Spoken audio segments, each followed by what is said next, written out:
So, as I said, what Nick Diaz likes to do is he likes to provoke you. He likes to draw you into a brawl, because then in that brawl, his conditioning becomes weaponized and your guard becomes open and his shots start to slip through. And because he's only putting 60% power into his shots, he can throw so many more than a lot of these power punches that he comes up against. Now, in their first fight, I love it. It was such a good fight. I remember watching it first time around, and it just See, Robbie Lawler had a reputation back in the day of not wanting to warm up, and I think Nick Diaz came out with the intention to try and provoke him early when he wasn't quite ready. Lawler was a bit of a wild man. He still is. I think he's a more calculated, professional, athletic wild man now. Back then, he was a thunderous puncher, and he was just an animal.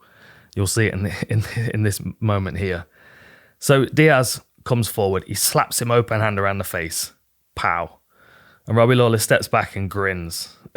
And then, of course, that's the Nick Diaz, arms up, come on, let's go. And then before Robbie Lawler settles back in, Nick steps forward with a quick 1-2, bang, cracks him over the top with the left hand. And then Lawler kind of staggers a minute, just a moment, and then he looks up and watch Lawler's reaction here. Let's war. It's exactly what Nick Diaz wanted, because watch Nick Diaz. Look how he comes in, catches him with the 1-2, and then he strides in with his chin forward. Like, let's go, let's fight. And Robbie Lawler bites, and then that's obviously when you get a brief exchange where you see the first time Nick goes to throw the counter right hook. Here it is. It looks a lot like Adesanya against Whittaker. Every time I see it, I think that now. How he drifts away and pulls the hook through his chin. He doesn't land it here, but you can see how close it is. Fortunately for Lawler, he pulls back and gets out of the way. But then there's another war cry. Look at this maniac. I love it. It's just such an intriguing fight. They're like caricatures of MMA fighters from the 90s, and they still exist in MMA today. We're just absolutely blessed to have this fight. So anyway, Lawler screams, rushes forward, and watch this. We're watching. Oh, hang on, get rid of that. That's the wrong one. There we go. Squiggly line.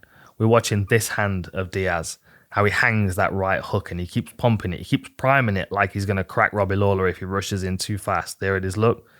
Oh, missed it. Lawler goes out, comes back in, postures it again, look. See it? And then he realised that Lawler's pulling back and realised that Nick's waiting for that counter. And then he starts to mug him off again. I mean, these are iconic moments. These are, really. But then obviously, this fight goes into the second round and the attitude spills over. And this is where Diaz has set him up and primed him perfectly. He's provoked him. He's got him riled in that first round. He comes out in the second round and he closes him down and clinches him in like mid combination.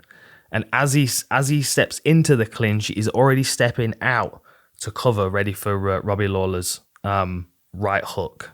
You'll see what I mean in a second. So right now you can see he's got the arm around the back of his head. You can see his guard in here. He's stepping away. And Robbie's got this prime. He's going to fire this hook into the side here. Right. Ooh, where are we? In the clinch, Nick steps away. Look how Robbie swings that full power. Puts all of his weight onto his left foot. Just as Nick drifts away, puts his weight onto his back foot. Plants that back foot.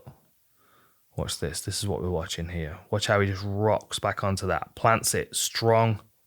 Let me get rid of that. And then pow, it fires that hook right under the chin. And it's kind of a looping. I mean, it's quite a unique punch, really. It's not really a left hook. It's kind of a left hook. It's not really a left hook. How many left hooks are there? Probably about 16. I don't know. I mean, it's just a really nice, clean punch. But he's making the most of Lawler over-committing to this punch. Lawler's had the impression that Nick's now backing up and covering. This is now the time to attack, because look at him cowering from this power. swings, big power, falls forward, square stance, and ping right on the chin. And you'll see it's better in this next shot. Here we go. Look, I love this.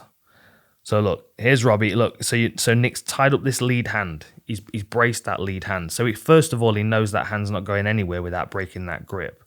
So it's most likely that Robbie's going to throw his backhand, which he does, which Nick pulls away from and rides, goes over the back of his shoulder and pulls him in tight. But then as he does that, he pulls Robbie onto him. Watch the space where they are now and how they drift in this direction. They drift away. Oh, sorry, Space Marine. They drift away, and he pulls him towards the punch, knowing full well that Lawler's going to swing this big hook, this big right hook. Sorry, left hook. I'm doing a terrible job of left and right today. This big right hook here swings around the side, fully misses as Robbie commits, and he's on square feet as the punch lands. It's a lovely shot. And you know what's interesting as well is the chaotic brawl that he had with Paul Daly. Another good example of him taking on a big power puncher. When I watched it full speed the first time around, I was like, it was a weird ending because I couldn't quite figure out what had